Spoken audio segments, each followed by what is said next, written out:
Hey guys, ഇത് വളരെ basic ആയിട്ടുള്ള ഒരു ന്യൂട്രീഷണൽ എഡ്യൂക്കേഷൻ എന്നുള്ള രീതിയിൽ ഞാൻ ഉണ്ടാക്കുന്ന ഒരു വീഡിയോ ആണ്. അപ്പം എൻ്റെ സർവീസ് എടുക്കുന്ന എല്ലാ ക്ലയൻസും വെൽ വേഴ്സ്ഡ് ആയിരിക്കില്ല ന്യൂട്രീഷണൽ സൈഡ് വരുമ്പോൾ. So just to give them a basic understanding about nutrition, why they should consume certain food groups, അതിനെ പറ്റിയിട്ട് ഒരു ഐഡിയ കൊടുക്കാനാണ് ഈ ഒരു വീഡിയോ ചെയ്യുന്നത്. So let start. നമ്മുടെ കൺസ്യൂം ചെയ്യുന്ന ഫുഡ് എടുത്ത് നോക്കുകയാണെങ്കിൽ നമുക്ക് 3 മേജർ ഫുഡ് ഗ്രൂപ്പ്സ് ആയിട്ട് അതിനെ ഡിവൈഡ് ചെയ്യാം: പ്രോട്ടീൻ, കാർബ്സ് ആൻഡ് ഫാറ്റ്സ്. ഇത് മാക്രോ ന്യൂട്രിയൻസ് ആണ് നമ്മൾ പറയാം. വേറൊരു സെക്ഷൻ ഉണ്ട് micro nutrients, which is vitamins, minerals, trace minerals etcetera. അതൊക്കെ ഇമ്പോർട്ടൻ്റ് തന്നെയാണ്. നമ്മുടെ ബോഡിയിലെ പല ബയോളജിക്കലായിട്ടുള്ള ഫങ്ഷൻസിനും കാറ്റലൈസ് ചെയ്യുക, അങ്ങനെ ആ ഒരു പ്രോസസ്സ് അടിപൊളിയായിട്ട് നടത്താനൊക്കെ വൈറ്റമിൻസ്, മിനറൽസ് ഒക്കെ ഭയങ്കര റോൾ പ്ലേ ചെയ്യുന്ന ഒരു സംഭവം തന്നെയാണ്. ബട്ട് അതിലേക്ക് കിടക്കുന്നില്ല. ഇപ്പം നമ്മൾ പ്രൈമറിലി മാക്രോസിനെ പറ്റിയാണ് സംസാരിക്കാൻ പോകുന്നത്. So first one is protein. Generally നമുക്ക് പ്രോട്ടീനായിട്ട് ക്ലാസിഫൈ ചെയ്യാൻ പറ്റാവുന്ന നമ്മൾ കൺസ്യൂം ചെയ്യുന്ന ഫുഡ് ഗ്രൂപ്പ്സ് എന്ന് പറഞ്ഞാൽ മീറ്റ്, എഗ്സ്, ഡയറി, ഇതൊക്കെയാണ് നമുക്ക് പ്രോട്ടീൻ ആയിട്ട് നമുക്ക് ഡിവൈഡ് ചെയ്യാൻ പറ്റാവുന്ന സ്ട്രക്ചേഴ്സ്, ഫുഡ് സോഴ്സസ്. ഓക്കെ, പ്രോട്ടീൻ്റെ സ്ട്രക്ചർ എടുത്ത് നോക്കുകയാണെങ്കിൽ അതിൻ്റെ ഏറ്റവും ബേസിക് ആയിട്ടുള്ള ഒരു സബ് യൂണിറ്റ് എന്ന് പറഞ്ഞാൽ അമിനോ ആസിഡാണ്. അമിനോ ആസിഡ്സ് പെപ്റ്റൈഡ് ലിങ്കേജ് വെച്ചിട്ടാണ് നമുക്കൊരു പ്രോട്ടീൻ മോളിക്യൂൾ ആവുന്നത്. ഇപ്പോൾ ഒരു protein molecule multiple amino acids ഉണ്ടായിരിക്കാം, അത് ഒരു പെപ്റ്റൈഡ് ബോണ്ട് വെച്ചിട്ട് ലിങ്ക് ചെയ്തിട്ടാണ് ഒരു പ്രോട്ടീൻ്റെ മോളിക്യൂൾ ആവുന്നത്. അമിനോ ആസിഡ്സ് ആണ് അപ്പോൾ ബേസിക് ആയിട്ടുള്ള സബ് യൂണിറ്റ്. അമിനോ ആസിഡ്സ് എന്താണ്? ഒന്നുമില്ല, ഒരു അമിനോ ഗ്രൂപ്പുള്ള ഒരു കാർബോക്സിലിക് ആസിഡാണ് ഒരു അമിനോ ആസിഡ് എന്ന് പറയുന്നത്. സോ അതുപോലെ തന്നെ ഈ പ്രോട്ടീൻ്റെ മോളിക്യൂള് എങ്ങനെയാണ് സ്പേഷ്യൽ അറേഞ്ച്മെൻറ്റ്, എങ്ങനെയാണ് 3 ഡൈമെൻഷനിൽ എക്സിസ്റ്റ് ചെയ്യുന്നത്, അതിനനുസരിച്ച് നമുക്ക് വീണ്ടും ക്ലാസിഫൈ ചെയ്യാം. ഹെലിക്കൽ സ്ട്രക്ചർ അല്ലെങ്കിൽ പ്ലീറ്റ സ്ട്രക്ചർ, പ്ലീറ്റഡ്, ബീറ്റ പ്ലീറ്റഡ് എന്നൊക്കെ പറഞ്ഞിട്ട് ക്ലാസിഫൈ ചെയ്യുന്നുണ്ട്. ബട്ട് അതിലേക്ക് അത്രയും ഡെപ്തിലേക്ക് പോകേണ്ട ആവശ്യമില്ല. നമുക്ക് നമ്മുടെ നേച്ചറിൽ പറഞ്ഞു വരുന്നത് 20 അമിനോ ആസിഡ്സ് എക്സിസ്റ്റ് ചെയ്യുന്നുണ്ട് എന്നാണ് പറയുന്നത്. അതിൽ 9 എണ്ണം നമുക്ക് എസെൻഷ്യലാണ്, അതായത് നമ്മുടെ ബോഡിക്ക് സിന്തസൈസ് ചെയ്യാൻ പറ്റില്ല. So we have to get it from our diet. Okay, ബാക്കി 11 നമ്മുടെ ബോഡിക്ക് സിന്തസൈസ് ചെയ്യാൻ പറ്റും എന്നാണ് പറയുന്നത്. ജിമ്മിൽ പോകുന്ന, വെയിറ്റ് ട്രെയിനിങ് ചെയ്യുന്ന ആൾക്കാർ മാത്രം പ്രോട്ടീൻ കൺസ്യൂം ചെയ്താൽ മതിയോ? പോരാ. നമ്മുടെ ബോഡിയിൽ റെഗുലറായിട്ട് ഡെയിലി ബേസിസിൽ കുറേ സ്ട്രക്ചേഴ്സ് ഡാമേജ് ആവുന്നുണ്ട്. അതുപോലെ തന്നെ അതിൻ്റെ റീപെയറിങ് നടക്കുന്നുണ്ട്, അതിൻ്റെ റീജനറേഷൻ നടക്കുന്നുണ്ട്. ബോഡി അപ്പോൾ ഒരു ആനബോളിക് കാറ്റബോളിക് ആക്റ്റിൻ്റെ ഒരു ബാലൻസിങ് ഇതിലാണ് പോയിക്കൊണ്ടിരിക്കുന്നത്, മനസ്സിലായി. അപ്പോൾ ആ ഒരു സെൽ ടേൺ ഓവർ, പോസിറ്റീവായിട്ടുള്ള നൈട്രജൻ ബാലൻസ് നമ്മൾ മെയിൻറ്റെയിൻ ചെയ്യാൻ നോക്കാനായിട്ട് നമുക്ക് പ്രോട്ടീൻ കൺസ്യൂം ചെയ്യേണ്ടത് അത്യാവശ്യമാണ്. പല ഹോർമോൺസും നമ്മൾ അമിനോ ആസിഡ്സ് വെച്ചിട്ടാണ് ഉണ്ടാകുന്നത്. ഒരു ഉദാഹരണം പറയുകയാണെങ്കിൽ ഇൻസുലിൻ എന്ന് പറയുന്ന ഹോർമോൺ 51 അമിനോ ആസിഡ് വെച്ചിട്ടാണ് ഉണ്ടായിട്ടുള്ളത്. സോ എത്രയാണ് പ്രോട്ടീൻ ഇൻടേക്ക് ഒരു മിനിമം ത്രഷോൾഡ്? ഇപ്പോൾ ഒരു ജനറൽ പോപ്പുലേഷനിൽ വരുന്നൊരു വ്യക്തിയാണ്, വെയിറ്റ് ട്രെയിനിങ് ചെയ്യുന്നില്ല എന്നുണ്ടെങ്കിൽ എൻ്റെ പേഴ്സണൽ റെക്കമെൻഡേഷൻ എന്ന് പറഞ്ഞാൽ 1 gram per kilo of their body weight, അതായത് 60 kilos ഉള്ള ഒരു ഇൻഡിവിജ്വൽ ആണെങ്കിൽ 60 grams of protein should be their daily nutrient target. ഇപ്പോൾ വെയിറ്റ് ട്രെയിനിങ് ചെയ്യുകയാണെങ്കിൽ your protein needs will go up. കാരണം നിങ്ങൾ മസിൽസ് കൂടുതൽ ബിൽഡ് ആവാനായിട്ട് സ്റ്റിമുലസ് കൊടുക്കുകയാണ്. സോ മസിൽസ് ബിൽഡ് ചെയ്യാൻ നമുക്ക് റോ മെറ്റീരിയൽസ് ആയിട്ട് അമിനോ ആസിഡ്സ് റിക്വയർഡ് ആണ്. സോ നിങ്ങളുടെ നീഡ്സ് മുകളിലേക്ക് പോയേക്കാം. So I would recommend 1.6 grams of protein per kilo of their body weight. Okay, ഇനി കാർബോഹൈഡ്രേറ്റ്സ് എന്ന് പറഞ്ഞിട്ട് നമുക്ക് പറയാൻ പറ്റും നമ്മുടെ rice, chapati, bread, pasta, whatever it is, അതെല്ലാം നമുക്ക് കാർബോഹൈഡ്രേറ്റ്സിലാണ് വരാം. കാർബോഹൈഡ്രേറ്റ്സ് എടുത്ത് നോക്കുകയാണെങ്കിൽ ഏറ്റവും ബേസിക് ആയിട്ടുള്ള സബ് യൂണിറ്റ് എന്ന് പറയുകയാണെങ്കിൽ മോണോസാക്കറൈഡ്സ് ആണ്. കാർബോഹൈഡ്രേറ്റ്സിനെ സാക്കറൈഡ്സ് എന്ന് ആൾക്കാർ വിശേഷിപ്പിക്കാറുണ്ട്. അതിൽ തന്നെ മോണോസാക്കറൈഡ്സ്, ഏറ്റവും ബേസിക് ആയിട്ടുള്ള മോണോമർ എന്നുള്ള രീതിയിൽ നമുക്ക് മോണോസാക്കറൈഡ്സ് എന്ന് വിളിക്കാം. ഇനി ചില സാക്കറൈഡ്സ് മൾട്ടിപ്പിൾ മോണോസാക്കറൈഡ്സ് വെച്ചിട്ട് ലിങ്കായിട്ട് എക്സിസ്റ്റ് ചെയ്യും. ഇപ്പോൾ ഒരു ഉദാഹരണം പറയുകയാണെങ്കിൽ ഷുക്രോസ്, ഒരു ഗ്ലൂക്കോസ് മോളിക്യൂളും ഫ്രക്ടോസ് മോളിക്യൂളും ഒരു ഗ്ലൈക്കോസിഡിക് ബോണ്ട് വെച്ച് ലിങ്ക് ചെയ്തിട്ടുള്ളതാണ് ഷുക്രോസ്. അപ്പോൾ 2ൽ കൂടുതലോ 10ൽ താഴെ മോണോസാക്കറൈഡ്സ് ഒരു ഗ്ലൈക്കോസിഡിക് ബോണ്ട് വെച്ച് ലിങ്ക് ചെയ്തിട്ടുണ്ടെങ്കിൽ അതിന് നമുക്ക് ഒളിഗോസാക്കറൈഡ്സ് എന്ന് പറയാം. 10ൽ കൂടുതൽ മോണോസാക്കറൈഡ്സ് ഗ്ലൈക്കോസിഡിക് ബോണ്ട് വെച്ച് ലിങ്ക് ചെയ്തിട്ടുണ്ടെങ്കിൽ അതിനെ പോളിസാക്കറൈഡ്സ് എന്ന് നമുക്ക് പറയാം. ഇപ്പോൾ കാർബോഹൈഡ്രേറ്റ്സിന് മെയിനായിട്ടുള്ള എക്സാമ്പിൾസ് എന്ന് പറഞ്ഞാൽ ഷുക്രോസ്, ഫ്രക്ടോസ് അല്ലെങ്കിൽ സ്റ്റാർച്ച് ഒക്കെയാണ്.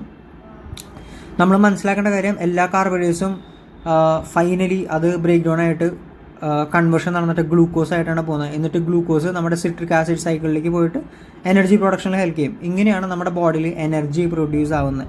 ഓക്കെ, സോ കാർബോഹൈഡ്രേറ്റ്സിൻ്റെ സൈഡ് അത്രേ ഉള്ളൂ. ഇനി ഫാറ്റ്സ്, ലിപ്പിഡ്സ്. ഫാറ്റ്സിൻ്റെ താഴെ നമുക്ക് മെയിനായിട്ട് പറയേണ്ടത് എന്താ പറയുക, ഫാറ്റ്സ് ഭയങ്കര നേരത്തെ പറഞ്ഞ പോലെ ഇപ്പോൾ നമ്മുടെ ഈ മാക്രോന്യൂട്രിയൻ ഹൈറാർക്കി നമ്മൾ പറഞ്ഞു വരുന്നതിൽ ലീസ്റ്റ് എസെൻഷ്യൽ എന്ന് പറയാൻ പറ്റുന്നത് നമ്മുടെ കാർബോഹൈഡ്രേറ്റ്സ് ആണ്. കാരണം കാർബോഹൈഡ്രേറ്റ്സ് നമ്മുടെ ബോഡിക്ക് വേറെ പല ബയോമോളിക്യൂൾസിൽ നിന്ന് ഉണ്ടാക്കാനുള്ള കഴിവുണ്ട്. ഗ്ലൂക്കോനിയോജെനസിസ് എന്നതിനെ പറയാം. വേറെ പല മോളിക്യൂൾസിൽ നിന്ന് നമ്മുടെ ഗ്ലൂക്കോസ് മോളിക്യൂൾസിനെ ഉണ്ടാക്കാനുള്ള ഒരു കഴിവ് നമ്മുടെ ബോഡിക്കുണ്ട്. ഇനി ഡയറ്ററി ഫാറ്റ്സ് പ്രോട്ടീൻ പോലെ തന്നെ എക്സ്ട്രീംലി ഇമ്പോർട്ടൻ്റ് ആയിട്ടുള്ള ഒരു മാക്രോന്യൂട്രിയൻ്റ് ആണ്.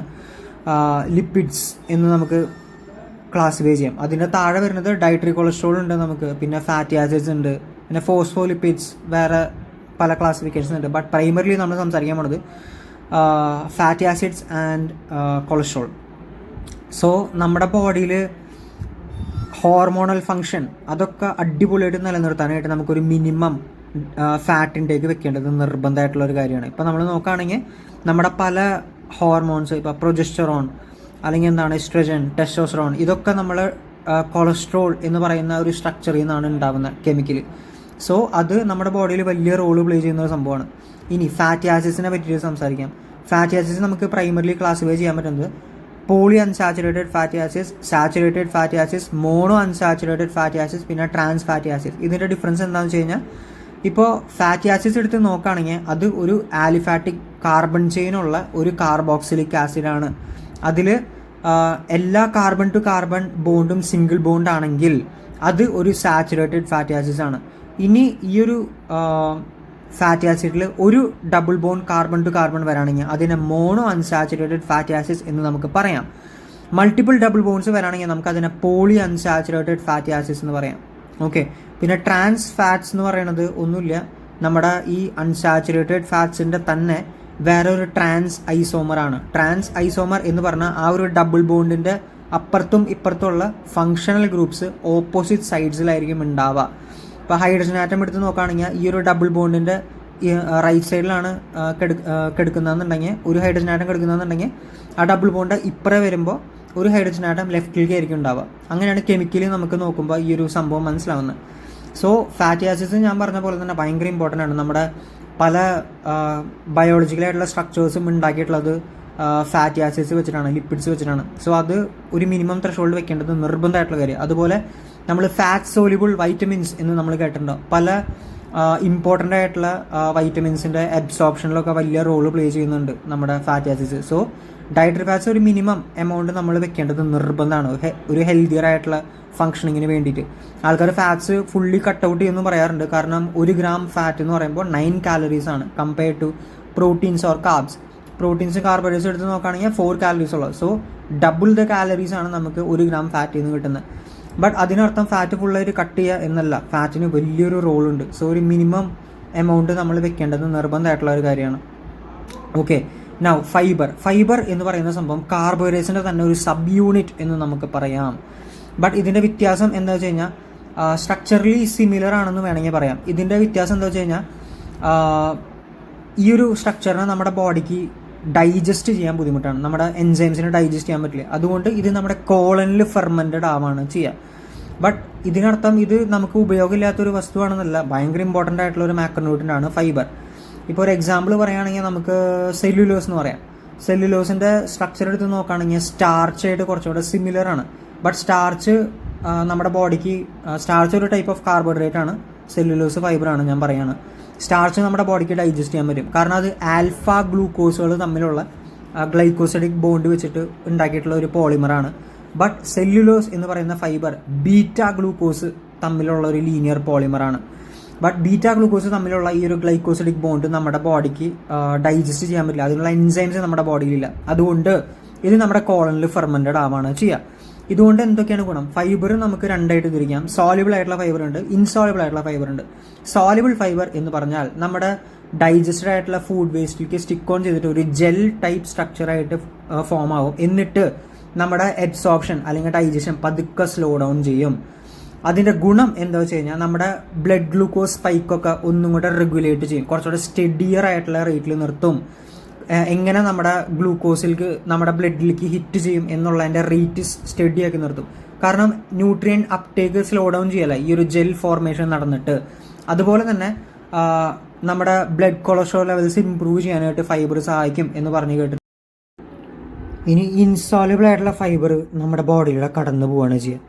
ഇൻസോൾയുബിൾ ആയിട്ടുള്ള ഫൈബറിൻ്റെ ഒരു റോൾ എന്ന് പറയുമ്പോൾ ബെറ്റർ ആയിട്ടുള്ള ബബൽ മൂവ്മെൻറ്റ് ഉണ്ടാക്കുക എന്നുള്ളതാണ്. അതായത് നമ്മുടെ സ്റ്റൂളിന് വേണ്ടത്ര സൈസ് ഇല്ലെങ്കിൽ ബബൽ വഴി അത് പാസ് ചെയ്യാൻ ബുദ്ധിമുട്ടായിരിക്കും. സോ ഈ ഒരു ഇൻസോൾയുബിൾ ഫൈബർ നമ്മുടെ സ്റ്റൂളിലോട്ട് ബൾക്ക് ആഡ് ചെയ്യുകയാണ് ചെയ്യുക. So that it's much easier to pass. Okay, അപ്പോൾ ഫൈബർ നമ്മളവിടെ കവർ ചെയ്തു. ഇനി അടുത്ത വീഡിയോയിൽ നമുക്ക് മൈക്രോ ന്യൂട്രിയൻസ് കവർ ചെയ്യാം. So I will see you guys on my next video. By.